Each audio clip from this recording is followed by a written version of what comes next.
Hello everyone, apa kabar kalian semua? Nama gue Lifni Sanders. So, hari ini adalah video dimana waktunya gue bakal ngomongin tentang produk-produk favorit gue tahun 2019, yaitu produk-produk powders, oke? Produk-produk bedak. Tapi maksudnya dari bedak itu bukan cuman kayak bedak buat wajah, tapi maksudnya bedak kayak bronzer, kayak blush, kayak contour, habis itu highlighter. Itu produk-produk itu ya, maksudnya powders, compact istilahnya, atau enggak loose powder. Oh, dan of course I wanna say Merry Christmas. Semoga Natal kalian tahun ini sangatlah menyenangkan, penuh dengan berkat, oke? Dan buat kalian yang merayakan hari Natal, Happy Holidays. Si Revlon, sampai tahun ini masih belum ada bisa menandingi si Revlon Touch and Glow Powder ini. Gue masih demen banget, gue masih suka banget untuk my under eye area, di bagian tengah, seluruh wajah.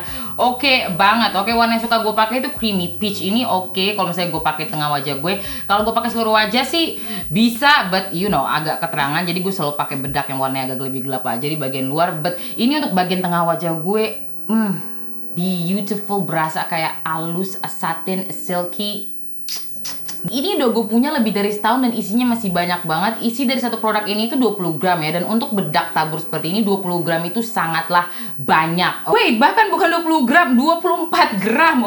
Jadi kayak harganya itu cuma 50.000 doang. It's really good. In fact, semua orang yang udah beli ini karena video gue, mereka suka banget. So yeah, it is really good. Kalau misalnya lo pengen coba, coba sekarang. Sebelum mereka coba-coba ganti packaging, habis itu naikin harga produk ini.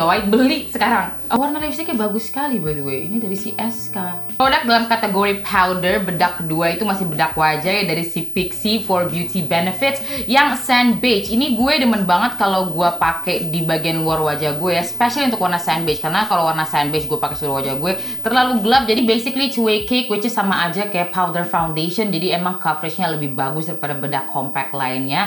So ya, dia biasanya suka menutupi bagian jerawat gue sebelah sini, which is good. Gue nggak perlu tahu banyak-banyak di bagian leher foundationnya. Untuk ketahanannya di wajah gue sih bagus-bagus aja. But then again, ini kan gue pakai di bagian luar wajah gue ya, which is yang nggak terlalu oily, nggak terlalu gue sentuh gitu, dan so far sih bagus banget. Udah bolong begitu tengah-tengahnya because ini gue sering banget pakai. Produk powder ketiga masih produk bedak wajah, yaitu dari si Makeover Power Stay. But at this point gue pengen lu nganggap gue brand ambassador makeover walaupun gue nggak dibayar. It's okay as long as produknya bagus.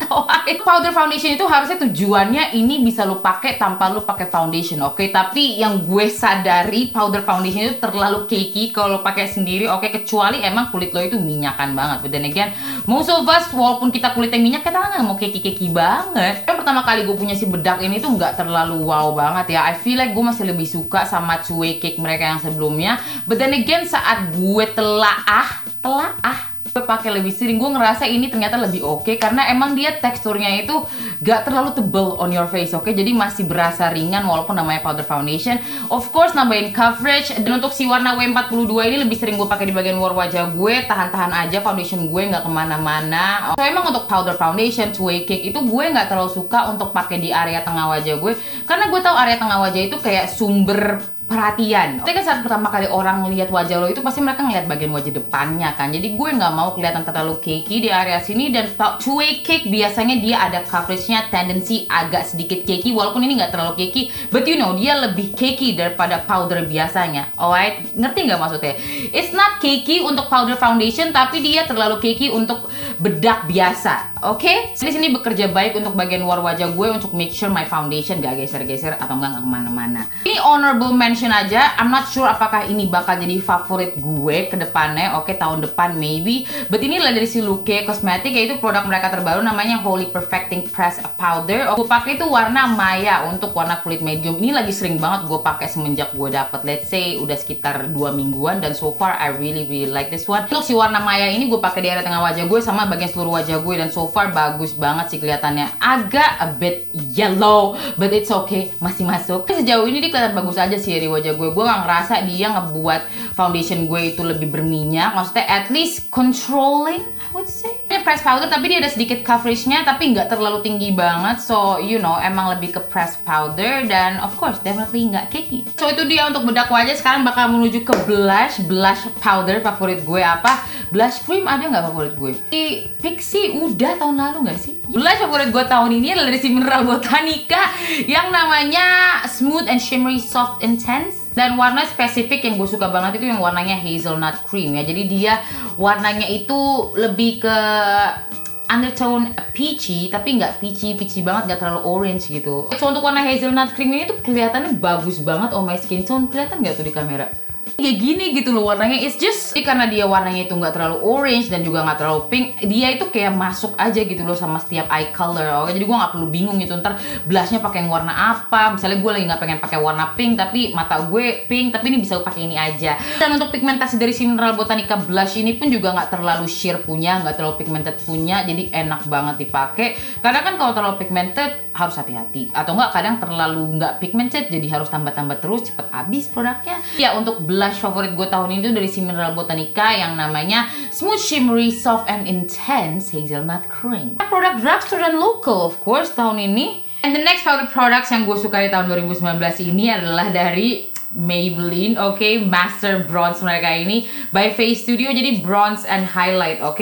But alasan kenapa gue suka ini tuh bukan karena namanya sebagai bronzer. Menurut gue warna bronzer yang mereka sediakan ini tuh lebih cocok sebagai contour gue ya. Kalau misalnya kalian nggak tahu perbedaan dari bronzer sama atau nggak perbedaan dari contour, contour itu adalah untuk ngebentuk wajah lo, oke. Sedangkan bronzer itu untuk kayak kasih kehangatan gitu di wajah lo ya, kayak kasih tambahan warna. Kalau penempatan untuk contour itu kan dia lebih precise ya, dimana lo bakal taruh contour lo itu pasti tulang pipi lo sini. Tapi kalau misalnya untuk bronzer lo bisa pakai di seluruh pipi lo, di atas pipi lo, tempat dimana lo pakai blush itu pun bisa lo pakai bronzer, alright. Dan juga di bagian tengah sini nih bisa lo pakai bronzer juga. Ini dari pengalaman gue aja, so far belum ketemu gue bronzer yang oke banget dari produk lokal atau enggak drugstore ya. So far rata-rata warna mereka itu lebih cocok jadi contour. Dan dari si Maybelline Master Bronze ini suka banget gue sebagai contournya, jadi warna yang ini dan warna yang ini tuh gue gabungin. Dan the highlighternya pun gue gabungin dua ini, very beautiful. Dia itu bukan terlalu kayak ngejreng banget on your face, it's very mild gitu loh. Jadi dia tuh bernyatu di wajah lo, kayak lo itu pakai foundation yang glowing punya, oke. Karena dia beneran nyatu, beneran blend. Gue nggak tahu isinya dari setiap pen ini berapa, tapi ini cukup banyak karena gue yakin gue udah pakai sering tapi belum kena pen gitu loh. I haven't hit the pen yet, so ini lama banget bisa. So mungkin warna yang tengah ini bisa jadi bronzer kalau kulit kalian terang ya, karena ini terlalu muda warnanya buat gue. Ini nggak bakal bisa jadi bronzer at all, in fact kayak warna kulit gue. tapi warna yang ini gue jadiin contour karena menurut gue ini kurang warm, kurang anget dia sebagai bronzer. Jadi ini untuk contour bagus sekali. Di sini yang gue pakai tulisannya nomor 10. Ada berapa sebenarnya palet di Indonesia? But ya, nomor 10 yang gue pakai bagus banget, gue bakal highly recommend. Oke, dan produk powder terakhir yaitu highlighter dari si BK yang shimmering highlighter ini. Gue masih pakai produk travel size yang kecil aja ya. Untuk ukuran sekecil itu udah dapat 2,4 gram dan ini selalu gue pakai tapi sama sekali belum kena pennya. So I would say untuk travel size banyak banget, gede banget. Apa kabar yang full size pasti bakal tahan lebih lama. Untuk si BK Shimmering Skin Perfector dari Opal ini pertama emang gue pikir dia kegelapan buat gue, tapi ternyata itu karena gue pakai kebanyakan, jadi kayak berasa ada bayangannya sedikit. Tapi kalau gue pakai nggak terlalu banyak, beautiful, bagus banget dia kelihatan di wajah gue sekarang, blends in, sama sekali nggak ada garis streaky or anything like that. The pores, apakah dia emphasize my pores? I would say not really, tapi nggak sehalus si Maybelline sih. Menurut gue si Maybelline ini lebih halus hasilnya karena dia emang nggak seblinding si BK. Jadi kalau misalnya lu lebih insecure, kalau lu anaknya lebih insecure sama pori-pori lo, mending pakai yang Maybelline aja. Tapi kalau misalnya ya pori-pori lo nggak terlalu gede atau enggak lu pede-pede aja sama pori-pori lo yang besar, si Opal dari BK ini bagus banget. Ini ada satu produk yang baru gue coba juga sih bulan ini ya. Jadi gue belum tahu apakah ini favorit, tapi gue tahu ini suka banget. Jadi sekalian aja. Yaitu dari si Iomi yang face paletnya, blushnya ini gue demen banget. The color is a very pinky Barbie tone, it's beautiful. Oke, kelihatan nggak warnanya? Nah, si lip swatch yang bener dong. Paletnya yang namanya Aurora something, tapi blushnya itu namanya Rose. Blushnya ini namanya Rose ya. Ini tuh perfect pink blush. Jadi blushnya hasilnya nggak terlalu ashy, nggak terlalu kayak abu-abu aneh di pipi lo. It's just gorgeous. Terlalu pigmented sih a bit, tapi masih bisa gue pakai, masih bisa gue control. Kalau pakai kebanyakan pun hasilnya manis banget juga. You see, kayak Barbie-ish look. Untuk blush dari palet ini suka banget. Warna bronzernya pun masih bisa gue pakai sebagai bronzer sih, masih masuk ini sebagai bronzer. Buat highlighternya nggak terlalu suka, the bronzer is okay, the blush is beautiful. Suka banget ini pilihan warna ini, mereka keluarin yang satuan aja gitu kayak biar aduh, bagus. Itu dia produk-produk bedak, produk-produk powder favorit gue tahun 2019 ini. Alright, selanjutnya produk lipstick. Apa eye makeup dulu. Please let me know biar gue tahu gue filming yang mana duluan. Semoga video ini gak sependek video foundation kemarin. Alright, Merry Christmas, Selamat Natal, and New Year. Not yet, karena gue masih ada video lain sebelum 2019 ini berakhir. Right, thank you so much for watching. Kalau kalian suka videonya, of course jangan lupa di like, jangan lupa subscribe kalau pengen subscribe, lihat video gue ke depan-depannya, and I'll see you guys again in my next video. Alright, dadah, thank you so much for watching. Dadah, dadah, dadah. We wish you a Merry Christmas. We wish you a Merry Christmas.